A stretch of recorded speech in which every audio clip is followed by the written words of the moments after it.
I just cannot cater to the grit that it takes to play this game still. You have to challenge kids. You're setting them up to fail at some point very soon. And if you don't have any kind of resilience in your heart to go with as a man, you have nothing. Anything you run from, I believe, runs after you faster. If you want to win, there is no substitute for hard work. You can't fear how long it's going to take to win. Just go, just sprint. If you can't enjoy like what you're doing right now, the process of getting better, like what's the point? I think the natural way to be right now is hungry. You got to have enthusiasm when people do things that they've never done and push themselves to limits they didn't think was possible. We're only going to go as far as we believe. I believe in instilling it into the kids every day and just making them better people. So get the most out of yourself, admit what you're capable of, because you wouldn't have been born if you weren't ready. Welcome back to the show, everyone. Born to be great. We got an awesome episode here today. I'm really excited for it. Nick, why don't you introduce our guest, man? Yeah, Lou, appreciate you having on. Lou's a guy that's built championship programs, from ground up 5 times, started as an unpaid intern while playing college ball, got fired multiple times, rose to become National Strength Coach of the Year after turning 8 and 16 program to a conference championship in a single season. Dude's a dog. He's been viral on the internet, and he's turning boys into men. So Lou, really appreciate you hopping on, man. Yeah, appreciate what you guys are doing, and thanks for having me. Let's go. I love it. So Lou, we have a bunch of questions here for you today. I know that Nick, you guys got the football connection. So Nick, why don't you kick us off with asking Lou about his, career and probably about training. Let's start with training, man. I want to start to talk about training. Yeah, let's get specific. I mean, Lou, could you give us a quick overview on your background? And, I'm curious because all these strength coaches have different philosophies in how they train folks. It was different with each strength coach I had in college and in the NFL. I guess curious on your background and, what shaped you to be the man and coach you are today. Yeah. So long journey. I'm well traveled on this side of the country. So been a lot of places quickly, but only a few by choice. Others couldn't control it. On the way up, though, I started as an intern in South Florida while I was still playing football at Defiance College.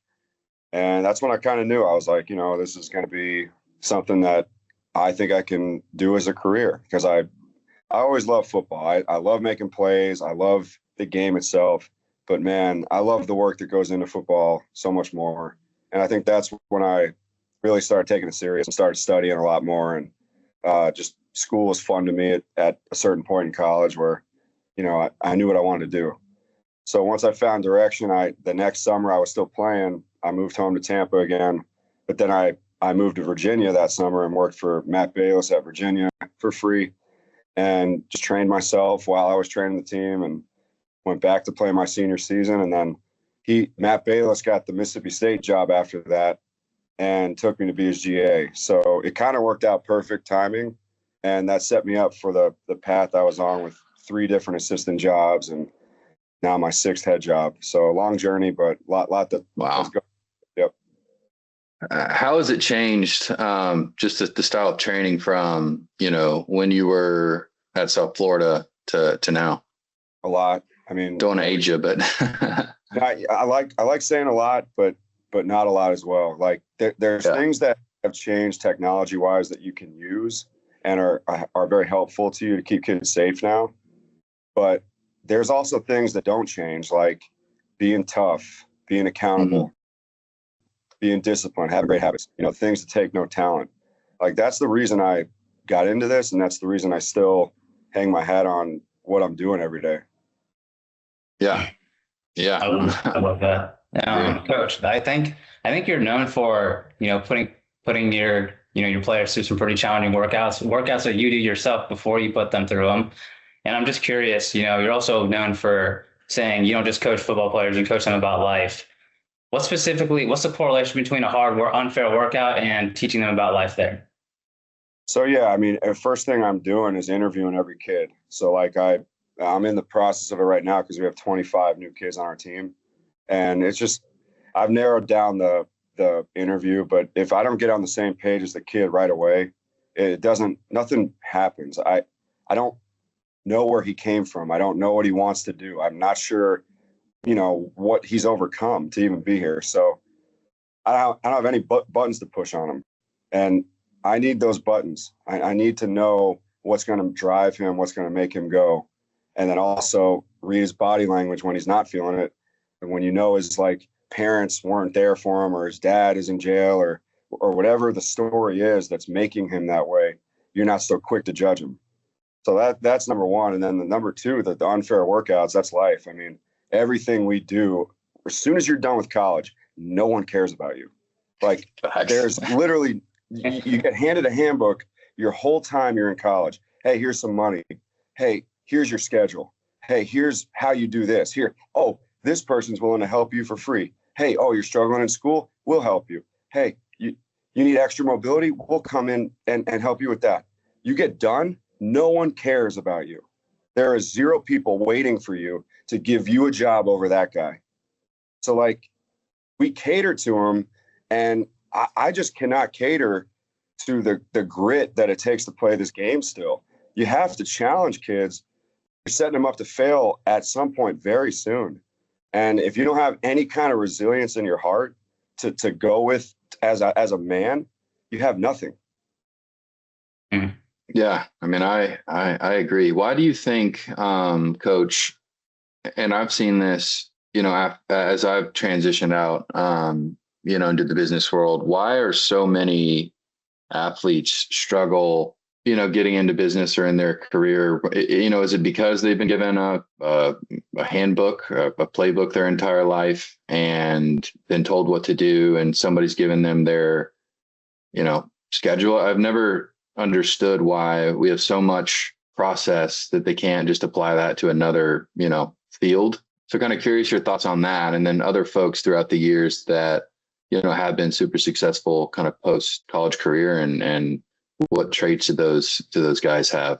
Yeah. So the guy that just can't get right, the guy that, is always in trouble, or always on a list, or always doing something wrong. At a point, yes, it's your job as a coach to help that kid and make him straight in that line, and, fix him and all this stuff. But right now you have a 1-year contract with every kid. So yeah. It's not like you sign a freshman and you got him for 4 years. And coaches too. I mean, it's very rare now you're going to be with a kid for 4 years. What is that going to do to the game, man? Like the product on the field, and just this whole development. Well, the game process, it's all about money now. So the game, you'll watch it on TV, you'll still enjoy it as a fan, just watching football. But the loyalty and the pride in a program, that's not there anymore. So it's always just about, what can I do to re-up my name to get more money? And understandably so. There is a side of me that says, you know what, that makes sense. And because this is now the NFL. Get the most money you can while you can, and it's going to set you up for a great head start in life if you play it right. But there's also that side of, look, man, it's not okay to just give up if there's a little bit of competition in your face. That's the part of life that it will hit them harder when they keep running from it. Mm-hmm. And so anything you run from, I believe runs after you faster. And I wish I could say that more often now, but the reality of it is just not true anymore. You can just go and get the next setup and you're fine, and you actually get more money. So it's a fake reality in college football to get a harsh reality right after. I want to ask this question real fast, Nick. What do you think that does to the players? And also, I'm just curious, I guess, your thoughts in the general population over the past 6 years. You've been doing this even through the pandemic. Do you think the mindset of, let's just call it mine and Nick generation below, from 30 and below, do you think the mind state is getting better? Is it getting worse? And again, how that correlates with everything that's going on nowadays? I think it's just becoming normal. It's not their fault. This is the way it is. No one asked, hey, we need this. This is just the floodgates opened. This is what happened. So this is the game now. And how you maximize that as a coach when they're there with you. And I'm happy the spring portal's gone, because at least you have this sense of security of okay, if they sign with us in January, at least we got them for a year. So now we go from January to January with kids, and that kind of feels like our 4-year process with them. So I still have fun with that. I look forward to this year because no spring portal. real development, real mentorship, and just be an example for these kids as much as I can until they leave. So you said a word right there, mentorship. I'm such a big believer in mentorship. I think it's probably been the number one thing in my life to like help me get to where I'm at. Can you speak a little bit more about that? I'm curious what your thoughts on mentorship are and like, again, how you view mentorship for your players.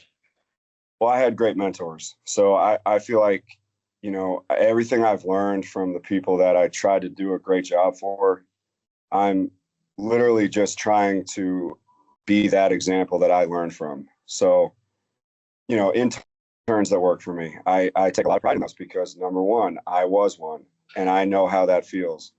I respect them to the point of I can't even thank them enough. So I'm always trying to develop the interns that work for me. And then the players, I mean, there won't go a run or a lift that I don't try to pour perspective into their heart right after it, or correct them when they're wrong as soon as it happens, or in the run, when we're warming up. Mentorship's really everywhere. It's holding people accountable on the spot. It's having no gray area in your program. Black and white rules are black and white rules. You're not better than the walk-on long snapper if you're the starting quarterback. Your locker's dirty, you lose points. It doesn't matter who you are. So I think holding that standard makes everyone feel like, yeah, we can all get along and everyone has respect for each other. I love that. Is there, I want to go back to the mindset thing real fast because, you preach such a great message. And I think when I first heard of you, I think it was on Real AF. And I was actually listening to that episode this morning, just trying to get some nuggets. And I was like, it was such an awesome episode. I was like, dang, how are we supposed to compare to this? But when it comes to, I think you guys are talking about it like being hungry, being starving, being satisfied. Like how often are you seeing more? Is there more satisfaction nowadays? Is there more hunger? Like, what is that like right now? I'm just curious your overall thoughts on just that mindset in general, like, again, propelling you and taking you far into life. I think the natural way to be right now is hungry. You're just average. Like you're not that guy that wakes up on his own at 5 a.m. just to get his workout in before you have class at 8. You're not going to do that on your own. So like, if there's a very few select group, and the normal population is hungry. There's a bunch that are satisfied that don't really have a desire to improve or don't see the benefit in it. But there are guys that you can make from hungry to starving quickly when you just paint an example for them. Like show them what starving really looks like. Teach them, hey, he just got his most he's ever done. Why didn't you cheer for him and make a bigger deal out of that at his rack? Like call out real-time stuff with kids that can make a difference, just being a good teammate. I think that's a missing part of being starving that everyone forgets. Like, yes, you're here on your own. You do extra work on your own, but how many people are you bringing with you? This is a team. It can't just be you. So once you figure out yourself, which is important, and you have to, bring others with you, encourage others. How many people can you encourage today? That needs to be your starving mindset to really bring a lot of value. I love that. Nick, what do you think of that, man? Man, I agree. I mean, there is, you got to have, enthusiasm when people do things that they've never done and push themselves to limits they didn't think was possible. And I think that translates, on the field, energy, making a big play. I mean, all that, it all adds up. Coach, can you talk to us about your philosophy on winning? One of the most viral things I've seen, is it's probably after a hard ass workout and it was telling them what it takes to win or the cost of winning or willing to sprint when the distance, is unknown. Can you just take us through, what you think winning is and I guess your philosophy, behind that? Yeah. So winning is far from the scoreboard. Like, yes, we want to win the game. Of course, everyone does. But winning happens every day in something. And like, I learned this from Tim Grover, his book, Winning. It's a great book. And there's so many concepts in that book that relate to what we're doing. And as soon as you like celebrate that victory, the next win is waiting for you. And it doesn't care if you won the day before. It doesn't care about what happened or if you are sore or if you have a complaint or a legit excuse. It doesn't matter. Like, if you want to win, there is no substitute for hard work. There is no substitute for you not holding yourself accountable. And then when the distance is unknown, I do a drill every year with the teams I'm with, and it's called Get the Yards. The whistle blows. We got a certain position group up on the line. I could say, hey, 25 and back today. Get the yards, ready, whistle. They run 25 yards and back racing until the next whistle blows, but they don't know when the end is going to be. So they can't fear how long it's going to take to win. Just go, just sprint. You have no idea, just like I had no idea in my career how long it would take to become a head guy. I have no idea where this is going to take me in the long run anyway. I just focus on right now in front of me, how far can I go until that whistle blows? Yeah.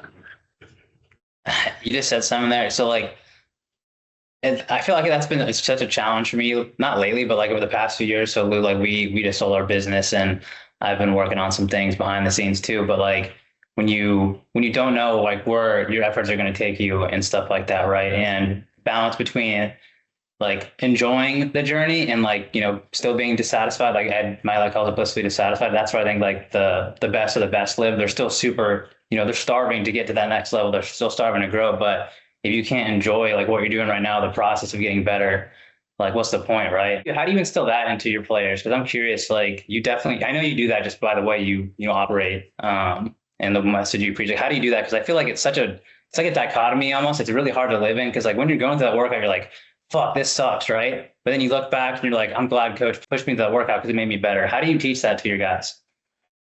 Little wins. You make big deal out of the little wins. Like every day there's a competition and you're not going to win all of them. But if you do, that's a great job. You did a hell of a job that day, and we're proud of you. And we're going to let you know. But guess what? Again, tomorrow's another one. And if you didn't win, get back on it. If you did win, step up again. Like the little things that happen are the biggest things in the program. Hey, we finished as a team faster than we finished the day before. Like I timed the run. That is because you're listening better. That's because you're touching the line. We don't have to go back. You're making your times. Like this is way shorter because no one had issues. We didn't have a tally of up downs at the end of 16 mistakes during the run. So now guess what? You're going to be on time to class, you know? So like just the little wins of keeping your locker clean, getting the treatment on time, you know, not missing a breakfast, anything. It's just stacking up those little things and over time they turn into the big ones. Yeah, no, I think that's an awesome answer. I think nowadays too, especially with like social media and stuff, everyone wants the quick win, the instant gratification, and just like, yeah, all the little things, like what are you willing to do like right every single day, those little things that'll get you to where you want to go. Because it is a sprint. You don't know how far you're going to have to do this, but you're going to look up one day and you're going to say, wow, like all those little things added up. Like this is something me and Nick talk about all the time. And I think it's I feel like it's hard nowadays, man, when you see all this stuff on Instagram. Like, is that something you run into like with your players at all, where they're like, you know, they think it's more easier than maybe it is? Absolutely. It's much harder now than ever. Like I remember in 2009 when I was a GA, and I mean, we were training harder than I've ever seen anyone train in my life. It was like the true dog days of just grit and I mean, it was unbelievable. And what would that actually, like workout wise, what would that look like? I'm trying to wrap my head around. It was just, you know, in 2009, technology was just getting kind of going more. Like it was getting popular. Science was growing, but it wasn't there yet. And I mean, you had conditioning tests that were impossible. You had, I mean, if one guy missed a time, you'd start over. Like there was no empathy. There was no empathy. And you know what? They also got through it. And you know what? They were a lot tougher. And those kids are very successful in life right now because they didn't have, you know, social media at the time. So right now it is hard because guess what? Even before games, it kills me because they're sitting in their locker just scrolling, you know, and it's just, how do I stop that? I don't know if you can, but the brain rot that is constant today of things that you just don't need to see. It's endless. So how do you fix it? I don't know, man. Just keep hanging your hat on the right stuff. Keep having a strong foundation of what you believe, and try to keep pouring the right stuff into them that actually matter, and make them feel worthy, even though they're not getting the credit right now. I just don't know how that, when you think about the longevity of the game, and the product on the field, or even the development of these human beings, like over the next decade, I just don't know. Like, there's got to be a difference between those dudes in '09 that were training their ass off, totally buying into the values of the program. They didn't have, social media and all this stuff, thrown at them, versus these guys today. There's got to be, something's got to give, I think. And maybe it's not the product on the field, or I'm just something.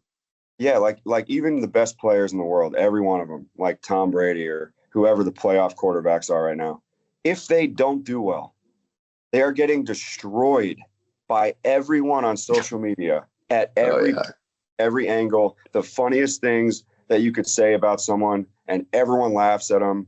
And it's just like, if you want that life, if you want that role, you have to have the thickest skin of all time, or you will never make it. And that's something that goes way beyond talent that nobody talks about. You're going to get crushed, even if you're just popular. Like, there's people that have seen videos of me that hate on them because they have no idea what the context of what's going on. They don't know who I am. They don't know why I was saying it at that point. And they don't know I do that every day. So it's like, it's everywhere across the world. No matter who you are, you do anything that gets a little big, you're going to get hate. And you better be prepared for that and to handle it mentally. I think that's like mindset. I wish they taught more like mindset stuff in school. Cause when I think back to like, just my schooling, and I didn't learn any of this stuff. I learned this through listening to you, listening to Tony Robbins, like Andy Frisell, those guys. And I wish that stuff really helps me, because when times do get tough, it's like, what are you going to do? Because even if you do have big ambitions, like, you're going to have that thick skin, right? And that's why I think the stuff that you do is so awesome. I think that's why, Nick and I are doing this in a way, like, we're just trying to help. But I wish we saw more of that kind of stuff in the world, because I do think it's really important. Because I think people, this is just my opinion, especially in like the entrepreneurship game that I'm in, I think most entrepreneurs are softer than ever. I don't know how it is on the football side of things, obviously, but I do think we need more mindset stuff taught, because life is hard. And it's like, again, those workouts that you're going to do, that's going to train you for the hard stuff. Like that hate you're going to get online if you're trying to do big shit. Like, can you handle it at that point? And I don't know. I don't know where that's really going with there, but I do think it needs to be taught more. So I do think that, what you just said there is 100% accurate. Yeah. And even when you do well, like even when you have a lot of success, you only have success if you beat someone else. Like you have to beat someone to have success. So you either beat them out for a starting job, you beat them out for a better job. You're a CEO now, you got promoted. The other person didn't. Those people don't like you. Like I read something the other day, the only man that will ever be proud of you that when you do better than them is your dad. Like, think about that. How true is that? Like, the only guy out there that is actually genuinely in his heart happy for you when you do better than him, your dad. That's it. That's the only guy out there. I mean, everyone else does not like you. Like that is a hard truth to understand. And for whatever reason, that's the game that we play. You got to win your spot, but you got to be a good teammate, and you got to care about everyone, and you got to care about the team goal. But you want to rush for 1,000 yards, but you have to worry about the play call first and not worry about just you. It's such a balance of being selfish, having an ego, and not at all. Like there is constant things happening in your life that you don't even realize that you got to manage. And all this stuff, being successful, failing, getting back up, it all comes with a price of, can you handle it either way? And that to me is the question mark for everybody. Damn, man, that's facts right there. I don't even know what to say to that. It's just like, Nick, what do you think about that, dude? Yeah, no, there's one thing that stood out there, Coach. You talked about somebody, wanting to hit their goal of rushing, 1,000 yards. You've talked about little wins. What's your philosophy on goal setting? I mean, even when you're training a program, like how does somebody set a goal and then, design a process or a system to get there? And what has, in terms of hitting these goals, what have you seen is just a successful, I guess, process or system to help people like achieve this? Like, what would you tell that guy who wants to rush for 1,000 yards? I mean, he's got to be, healthy and on the field. That's, number one, but kind of curious your thoughts on that. Yeah, I try to help other kids with the mistakes that I made. And the mindset that I had when I played, I wish I had a different mindset. I should have been thinking differently, because going into my junior and senior year, I was, the starter at tailback. And I had a good junior year, and I was praying I would and all this stuff. And I was hoping to get first team all conference, but I wasn't really worried about, the end goal of the team right now. Like, I just thought, like, if I did my part, that's all I can control. I was so wrong about that. I could have been a better leader. I could have been, more involved in other people's lives while they were struggling on the team, or just thinking more outside of my little box I was in. Or when I made a mistake, I'd get down on myself. Like, there's so many things I wish I could redo. And I think that's what makes me more passionate of helping others, when I see the same thing happening to them. And I never had that person to say, hey, like, you're not thinking right. Here's what you should think of. Actually, you should just stretch today. All right. Because that's going to get you closer to your goal. You should probably time up your eating, because that'll probably help you too. And then, make your not required calendar as well as the calendar that you have to follow. And I promise you probably have a better chance at everything you want. Yeah. Yeah. I like that not required part. Coach, you just mentioned, you said you didn't have, people calling you out. Was there a moment where someone did call you out and you woke up to, like, what happened there? Yeah, a couple. So when I was in high school, my senior year, I was quarterback, and we weren't doing that good. And I had like wristbands on my legs and my wrist, and like upper forearm. My face mask was taped up, all black, really cool guy, and my brother came up to me, he was 2 years younger, like mid-season. He was like, dude, why don't you just not wear any of that? Like, why don't you just go play?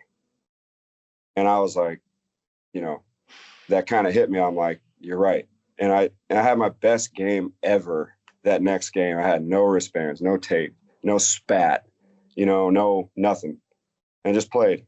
It was like a mind clearing moment of, it doesn't matter how you look, it doesn't matter how anything, it's just go play. And in college, when I made a mistake, man, my first coach I had would beat me down if I made a mistake, and I'd be scared to death to make one.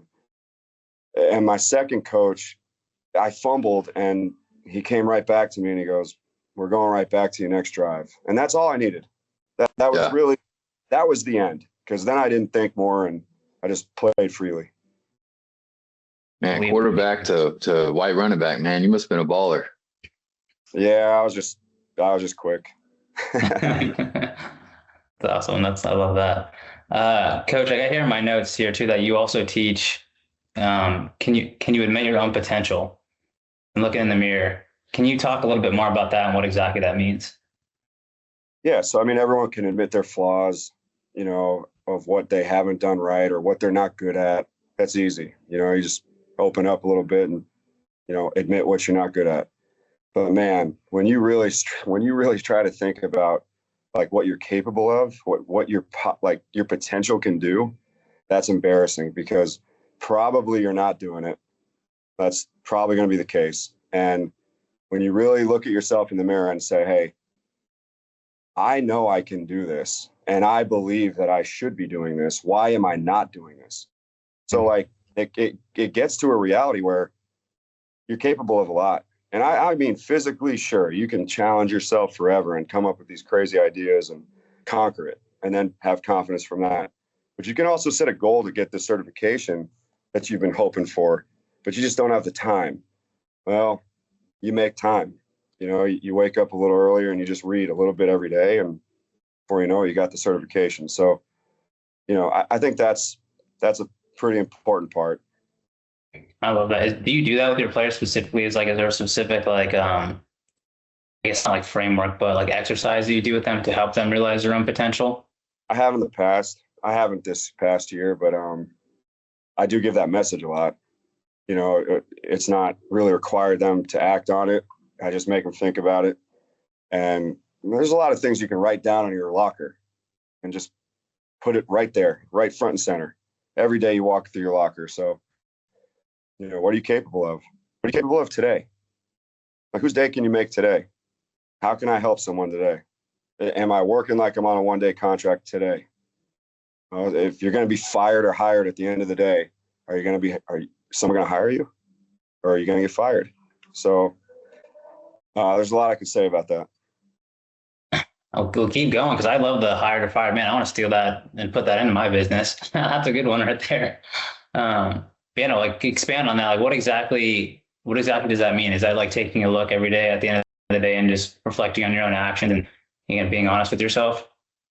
I always relate it to the NFL scouts that come by, and I'm like, hey guys, I'm just telling you, like, their film that they watch on you is not the reason they come by. Okay, they can watch their film from their office. They don't need to see that here. What they're coming to watch in the building is if they're going to hire you or fire you by the end of their visit, and mentally.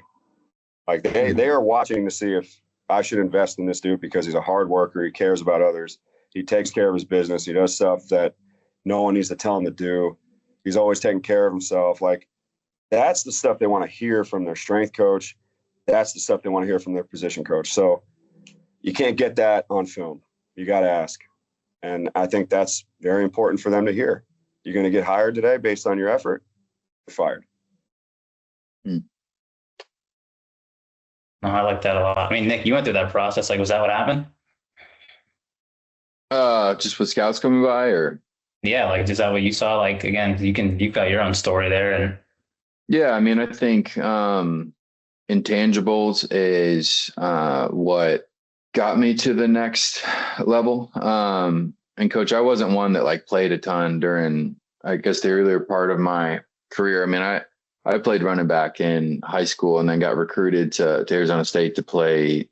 They told me linebacker and then stayed on offense. And then it was a Rolodex of running back, H-back, fullback, linebacker, tight end, special teams. We were in a system that didn't necessarily have a ton of 21 or 22 personnel, but just always worked my ass off, battled with some, really only injuries I had were soft tissue stuff with, hamstrings. I didn't think at the time really knew how to take care or how to address the kind of the issues that I was having. And so I played through a lot of injuries earlier in my career, started having a lot of traction. I think my red shirt, maybe sophomore year. And I remember Coach Napier sat me down. I mean, he was the offensive coordinator. He's like, you could play in the NFL. You've got to be a master run blocker, pass protection, and, running routes. And I think that was the first time I think a coach had told me that.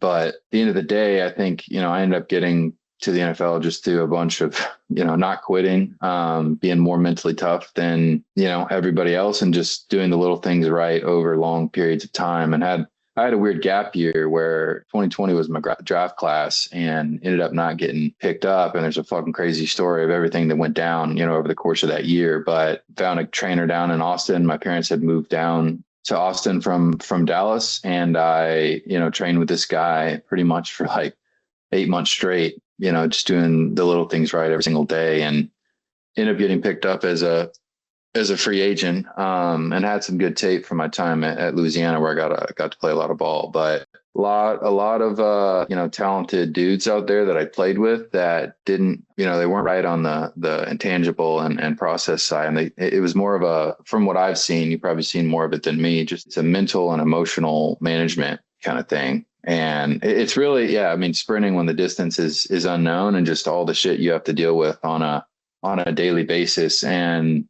you build tolerance levels to certain levels of just stress from the environment, also internally. And, was just able to manage that and had a really supportive, parents and faith in God. And it ultimately carried me through, and still, apply that framework today. But yeah, I mean, to go back to the scout stuff, like, I'm sure, any organization I've ever been in, from a character standpoint, have been, off the charts. And I think that's ultimately between that and just work ethic. There's always going to be people on a team that, you'd need that. I think as a not only as a football team, but as an organization. And when you get a little opportunity to get on the field, you got to take an inch and turn it into a mile. But long way of saying, I had a lot of really good coaches like Coach Lou and parents and, strength coaches, along the way that instilled a lot of important values,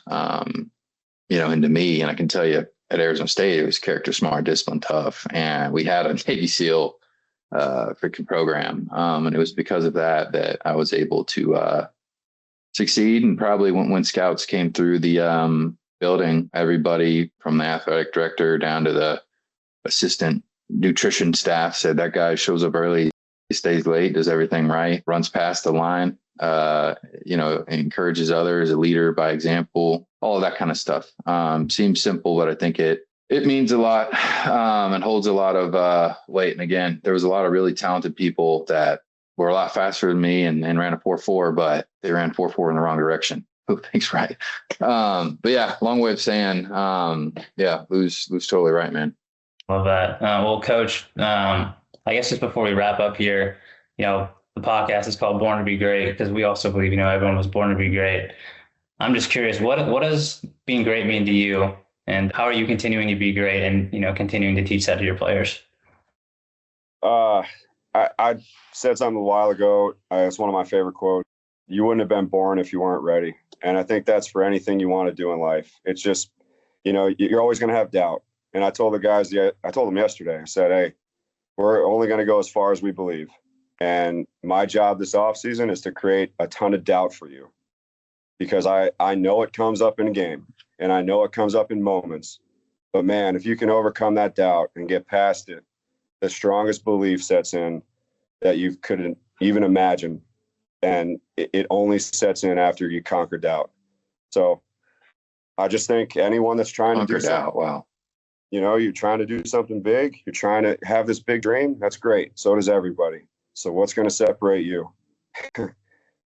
Everything that you want to do is in front of you. Don't worry about anyone else. Don't worry about being at the bottom of the mountain and the top is so far away. Who cares? Like, no one cares how long it took the CEO to become a CEO. They don't ask that. They just respond when he gives them the order. No one cares how long it took to get your podcast to a magnitude of like relevance. It doesn't matter. It matters if you get there, if that's what you want. I didn't care how long it took to become a head strength coach. That was my goal. And I get to live that every day still right now. And I don't take it for granted.